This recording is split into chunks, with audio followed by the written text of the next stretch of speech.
Welcome to Moments with Marianne. I'm so delighted we're spending this time here today. We have a very inspiring show coming right up with special guest, Dr. Mike-Dow. And he's here to share with us his new book, Chicken Soup for the Soul. Think, Act, and Be Happy. How to use Chicken Soup for the Soul stories to train your brain to be your own therapist. Now, Dr. Mike is a highly sought-after psychotherapist and New York Times bestselling author of The Brain Fog Fix, Healing the Broken Brain, and Diet Rehab. His books have been published in several different languages and are bestsellers in Europe and Asia. He has hosted several hit TV series on E!, TLC, VH1, and Investigation Discovery.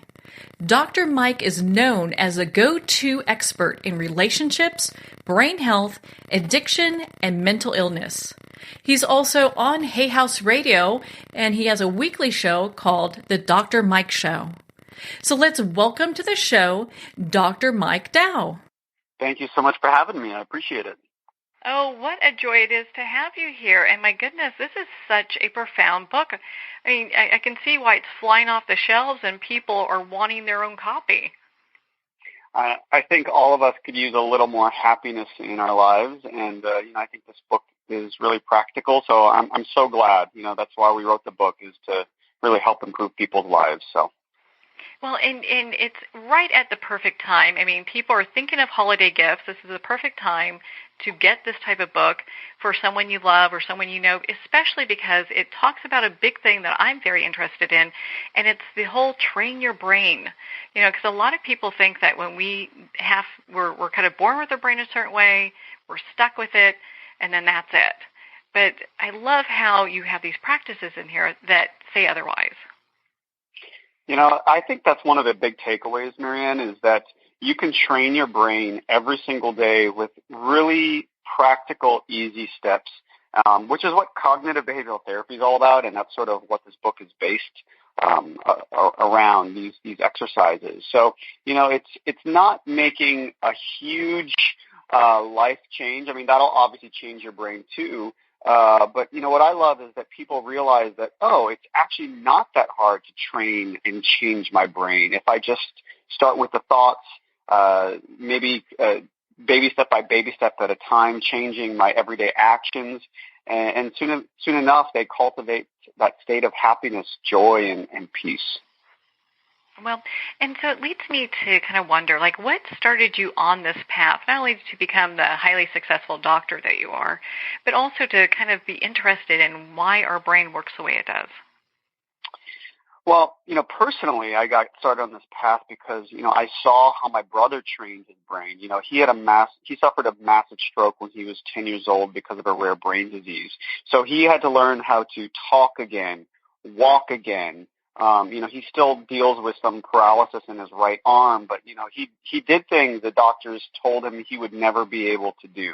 So I think that's sort of my firsthand experience of realizing that, and obviously a stroke is a really extreme example, but really we are all training our brains every single day. So, that's sort of where my own personal inspiration for all of my work started. And, and then, of course, I dove into the science and realized that there are so many incredible everyday ways, for little things like I just want to be a little bit more optimistic or a little more grateful, that, sort of the same philosophy applies, that, it's just sort of my brother learned how to speak again, one syllable and then one word and then one sentence at a time. And by the same token, science really proves that if you want to create a life filled with love, or find a new significant other after one has passed, or just cultivating more gratitude, that it's the same thing. It's one moment, one choice, and one day at a time. How inspiring that people not only hear your story and your personal journey, and I have to share with our listeners, if you haven't been to Dr. Mike-Dow's website, please go there. You're going to see an episode of The Doctors that was just, it's heart-touching, and it's something we all should be made aware of. But to use your personal experience as your driving force also to do the work that you do, I really applaud you. Well, it's I have to thank all of the people I've ever treated because they really honor me and trust me with their journey, and it's the most rewarding work. So I am really the luckiest man in the world when it comes to what I get to do every day. And what's also cool is that all of the tips and sort of exercises that I've developed, I was thinking of the thousands of people that I've treated as I was creating them. Just sort of thinking, okay, what worked for those 10 people that I treated who had this sort of issue. And in fact, when we were deciding what to put in the book, Amy and I, Amy's the editor-in-chief of Chicken Soup for the Soul, we had a conversation, and we were thinking about what are the 24 most common issues I see in my practice, and that's sort of how we came up with the structure of the book and the table of contents and what we were going to discuss in this book. Well, I really like how it's set up because you have a person's story that they've submitted. Then you have also you've added some insights as well, and then there's some actionable work for them to do right after that. Yeah, and I kind of joke that it's a combination, this book, and of course you can use it as a complement to therapy, but really, if you read a chapter, I sort of joke that it's sort of, in 15 minutes, it's a combination of group therapy and individual therapy because, what happens when you're in a support group or group therapy, you have that Me Too moment, you have that aha moment of, oh my gosh, that person is in my shoes, or I feel that way. So when you read the story that somebody else has written who is in a similar circumstance or going through what you're going through, you have that moment, which is sort of, in some ways like sitting in a support group or group therapy. And then it's sort of like you're in my office because I'm actually talking to you, giving you the same tips and tricks that I would give a patient in my office. So it's, you sort of get that combination approach. And you take the Me Too moment and with the CBT-based tips and with the workbook, journals, and exercises and meditations, you're really taking that inspirational story and applying it in a really deep way to your own life and to your own brain. I thought this stories and how it was set up was fabulous. How did you end up working? Because we've had Amy on the show before. She's fabulous. We love her. And Amy Newmark is just an amazing person. How did you get working with Chicken Soup for the Soul? Did they see you and say, gosh, we got to start working with this guy? This, the funny story is that this all came out of a lunch that Amy and I had. And, Amy had been on, we worked together in media. We had a little something like this, just like you and I are meeting. And, we didn't know what, but she was in Los Angeles, so we had a lunch. And she was talking to me about what I did in my office. And, we sort of had this aha moment, which was that people in all of her, the thousands and thousands of Chicken Soup for the Soul stories that she's ever read and come across, she said, oh my gosh, when you talk about cognitive behavioral therapy, I realized that so many people that have stories in our books are actually using cognitive behavioral therapy instinctually on themselves, even if they don't call it that. And so we thought it would be so cool to actually have a book that combines the stories. And, there's this great story of this woman who was agoraphobic and afraid of planes and had panic attacks. And, baby step by baby step at a time, she knew she had to conquer all those fears, and she absolutely did. And, so she was actually sort of, in some ways, her own therapist. And but then, of course, wouldn't it be cool if I could actually then talk to you and help you to break whatever it is that you're trying to achieve in your life into those same baby steps. Even if you're not agoraphobic, even if you just want to build a business that you love, or get back on the career horse, or get back on the love horse, or whatever that horse is that you're trying to get back on, or lose 150 pounds or lose 5 pounds. It's just so cool that people can apply it with the format of this book. Okay, so since you brought that up, I've got a whole list of questions. We'll never reach all of them, but there is a story in there that talks about overcoming obesity. And so you mentioned that this can be used for, maybe emotional eaters or people who are looking for lasting weight loss. Yeah, I really think that changing your mindset is the most powerful tool, no matter what the health goal or the psychological goal is, physical or mental health. So in this story, there's a woman who had to lose 150 pounds, and what she did is she set a SMART goal. So a SMART goal is a specific, measurable, achievable, relevant, time-sensitive goal. That's how I would frame it. She actually was doing it in her own mind, and it was sort of, instead of saying, oh my gosh, I have to lose 150 pounds, that seems daunting, that seems overwhelming. But a SMART goal would be, I'm going to lose at least 2 pounds a month for the next 12 months. And you can understand how, sort of reframing and changing your mindset in that way can really help people to achieve all sorts of things. And instead of feeling overwhelmed and hopeless, you feel proud of yourself, you feel optimistic, you feel more joy in your everyday. Instead of feeling down on yourself, you become your own greatest cheerleader. So it's just little cool reframes like that this book is chock full of. I know there's so many great stories within this book, people sharing their personal account. And I'm not asking you to pick a favorite one, because that would pretty much be, I think, impossible in many ways. But why don't you share with one that really stands out for you? There is a story that brought me to tears. And, by the way, I went through probably a few dozen Kleenex reading through all the stories when we were selecting them. And I think the most inspirational ones you'll find in this book. There is this story about two people dealing with paralysis, living their lives. And, this is the example of what your mindset shift can do. I've seen people in my office who come to me and they're in their 40s and they say, oh, it's too late for me, I'll never find love. But that's a mindset shift, isn't it? That's what you're telling yourself about yourself. So, these two people, they are living their lives in wheelchairs. And, if you're living your life in a wheelchair, obviously it's a little bit harder to do things like, run a marathon or compete in, sort of physical-based activities. But both of these people did. And they actually met and fell in love at a wheelchair race. And then they got married. And then they wanted to start a family. And the doctor said, well, we should actually use a surrogate because of, some of the issues around, the physical issues. And what a miracle, a family member, a sister stepped in and said, I'll carry your child, but it didn't work out. So then this wife, with her limitations and with, obviously paralysis and mobility, the doctor said, well, I don't know. It's probably, sort of not going to work, or it may be complicated. She carried her own child and gave birth without any complications.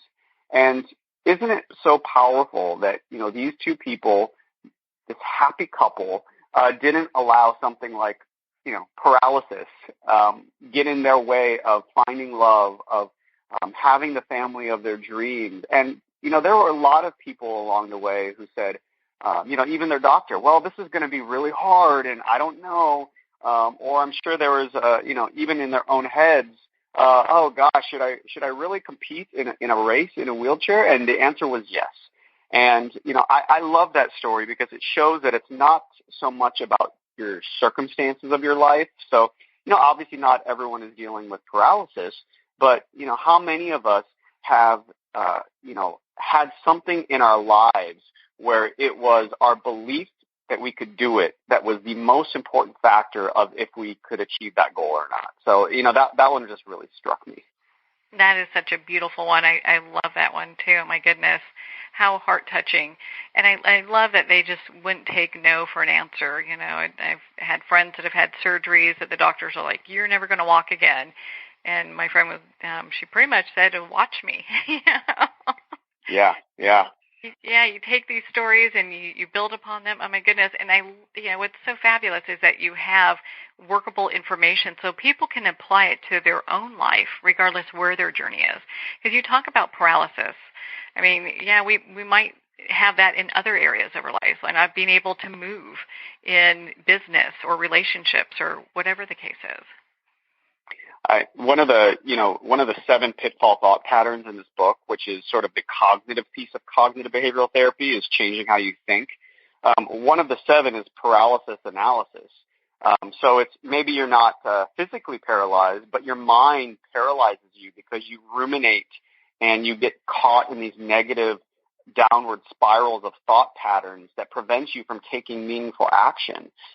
So whether you're literally stuck in your life with, a business or something that you're trying to start, or maybe it's just something, I think for all of us, it begins in our mind, and we have to figure out, how we change those negative thought patterns.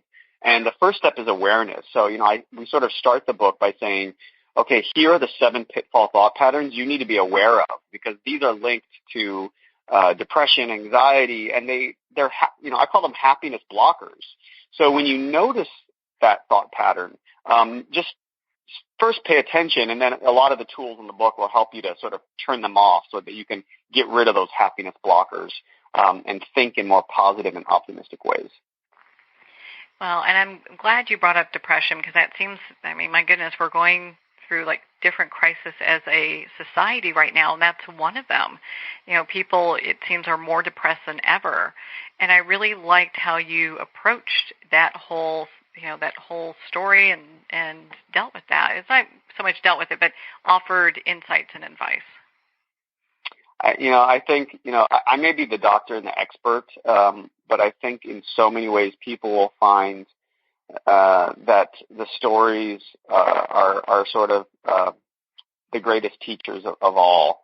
I may be, I may have a doctorate, I may be an expert, I may practice, I have a private practice, and I may, sort of be the expert in some ways. But, I always say to my patients, you are the true expert of you, and you are actually the expert of your own life. Not me, I sort of just guide people. So I think people will have that experience when they read these stories and realize that sometimes it's that really inspirational moment of connection that allows people to, take ownership and become the doctor of their own brains and of their own lives, which is what I hope people will do when they read this book. Well, and I so appreciate you said that, because you're kind of helping people to help themselves. Because as a single doctor looking to make the type of change you're looking to make in the world, your book is helping a lot of people, because there's only so much physically you can do.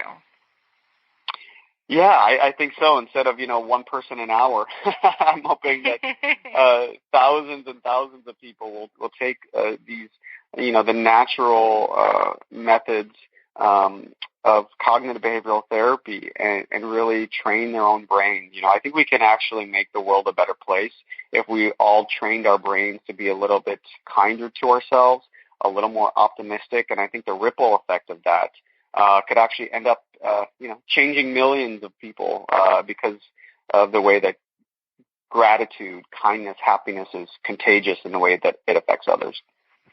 Well, and you show in the book that it's something that definitely can be developed, because a lot of times people, I don't know about you, but I hear people sometimes saying, well, I have nothing to be grateful for, or, they get in these kind of ruts of negative thinking when that all can be changed. It really can, and, it's probably easier than you think. We don't do it all at once. We do it one baby step by baby step at a time.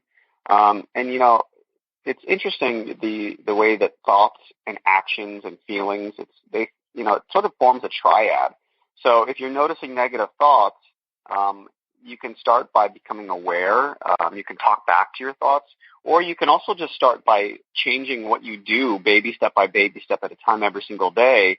And because, thoughts, feelings, and actions are sort of also interconnected, it's like pulling on a knot. It doesn't really matter where you pull.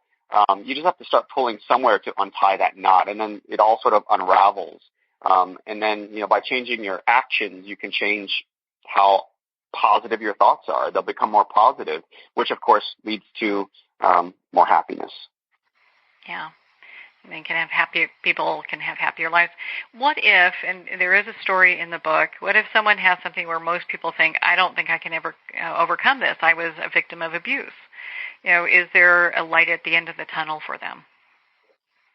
Absolutely. And, one of the others of the 7 pitfall thought patterns we talk about is permanence. And permanence in the brain makes it feel like the negative, painful state that you are in today will never go away. But remember that all of those 7 pitfall thought patterns, including permanence, is an illusion. So if you are somebody who is overcoming something horrific like physical or sexual abuse or the trauma of a car accident or a war, there may be part of you that says, oh my gosh, I'm always going to feel this way. But that's an illusion. And we know that there are so many ways, and I can tell you I have treated thousands, at least hundreds of people with post-traumatic stress disorder. And you can absolutely change it. And the way you feel today, if it is negative, you will not always feel that way. And so, yes, the answer to your question is yes, there is a light at the end of that tunnel. And there is a there is some great light there that's waiting for you. And there is hope.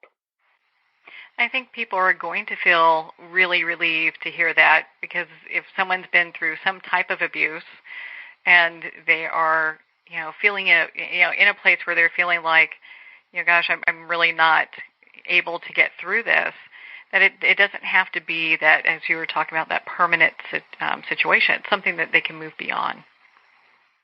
I think if we all remember that, it's really going to help us not only with something that you're dealing with now, but a lot of this is prevention. It's sort of knowing what to do and how to think and how to train your brain so that when you do come across, when life hands you something tricky, you'll have all these tools, which is why, people have said, I sort of bought this book because I love, I really want help with, becoming more optimistic, or I'm going through a divorce. But then you read every single chapter and there's something to learn, even if it's not something you're dealing with now. I mean, I'm not a cancer survivor, but when I was reading the story about the cancer survivors, I learned something. I had some aha moments about optimism and gratitude and mindsets related to health. So I think people, when they read these chapters, even though we're talking about specific issues, the lessons are really universal. I think we have time for one more of the stories, if you care to share with us, that kind of stood out for you. I mean, there's so many great examples, and they touch every section of our lives. I think our listeners would love to hear another one from you. Oh gosh, there are so many that brought me to tears, and so many that touched me. But there's a really simple one. A really, really simple one, and it was about gratitude and mindset. And it was this couple who was down on their luck.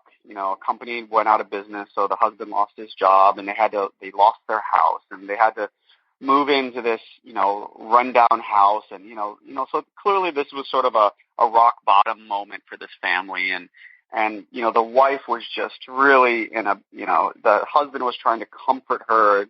He's saying things like, it's not that bad. And, she's saying, no, actually it is. Actually, it is that bad, And it was, sometimes it just takes the wonder and innocence of a child to sort of stop us in our tracks. And, so their daughter was out playing in the yard, and she was commenting on how, even though the wife, the mom was seeing this rickety fence, the daughter was just so happy that there was a fence, because that means that she could go out and play in the yard. And she was talking about the flowers and all of the beauty that she saw with her child's eyes.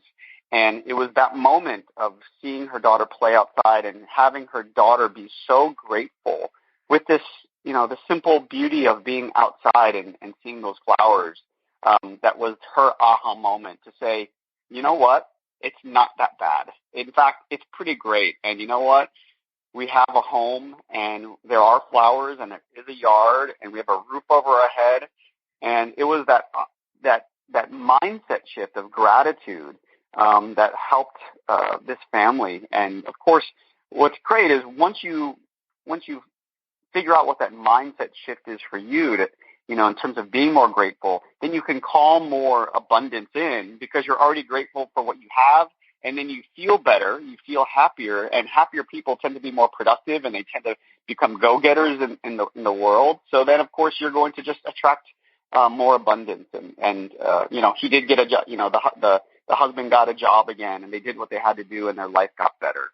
But I think it started with that mindset shift and that aha moment that their daughter gave them. Yeah, it's so fabulous, especially where we get our inspiration to make those shifts in our lives. It doesn't.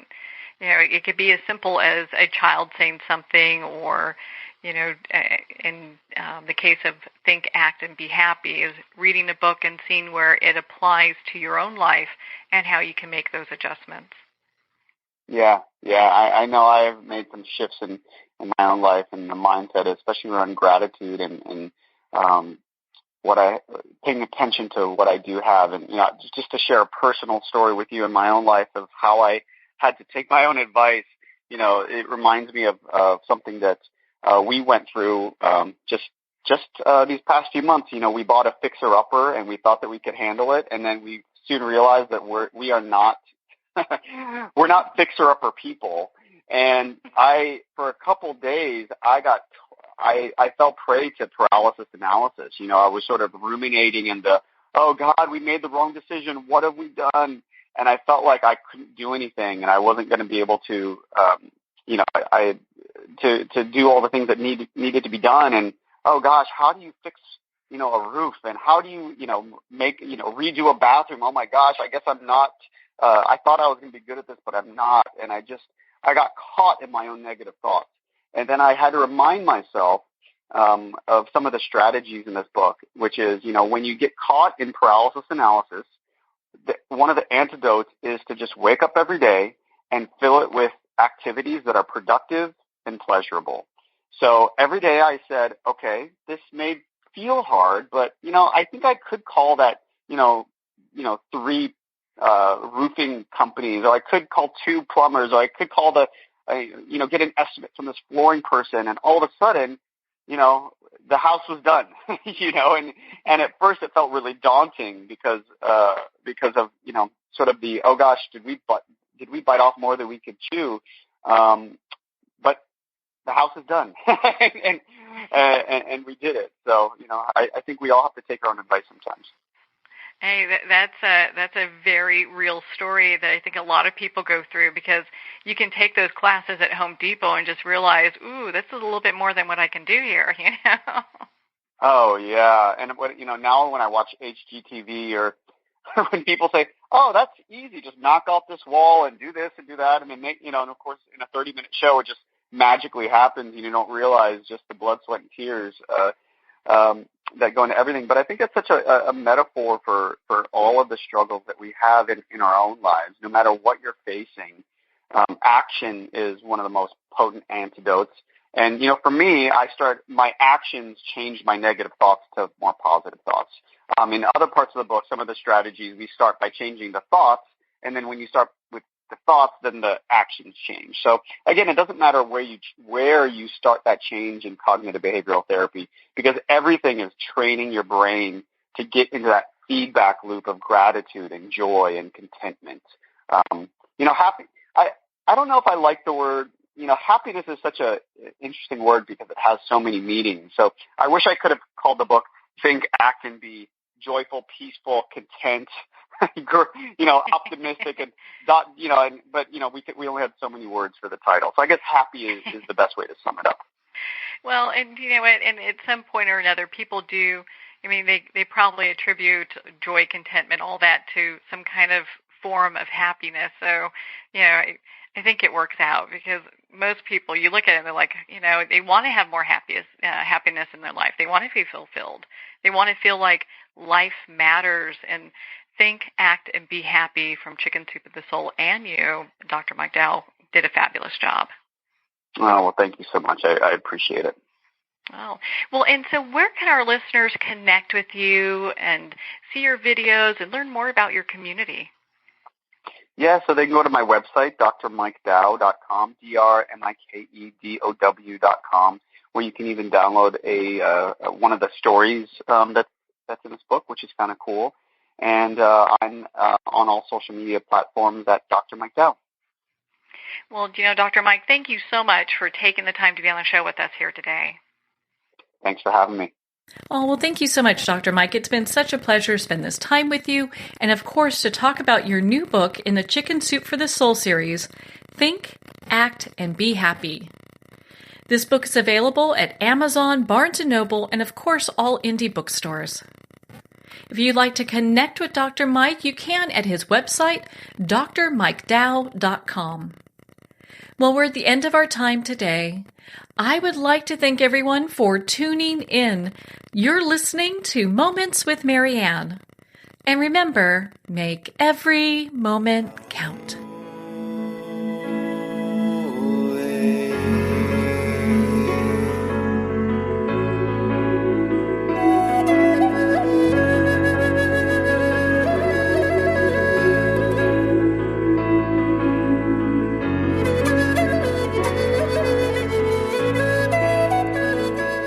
In a single moment, your life can change. Moments with Marianne is a transformative hour that covers an endless array of topics with the best of the best. Her guests are leaders in their fields, ranging from inspirational authors, top industry leaders, and business and spiritual entrepreneurs. Each guest is gifted and a true visionary. A recognized leader in her own work, and while teaching others to develop, refocus, and grow, Marianne will bring the best guest and sometimes a special surprise. Don't miss this. You never know just which moment will change your life forever. Moments with Marianne airs every Thursday, Friday, and Sunday at 8 p.m. Eastern, 6 p.m. Mountain Time. Make sure to tune in and visit momentswithmarianne.com for more information.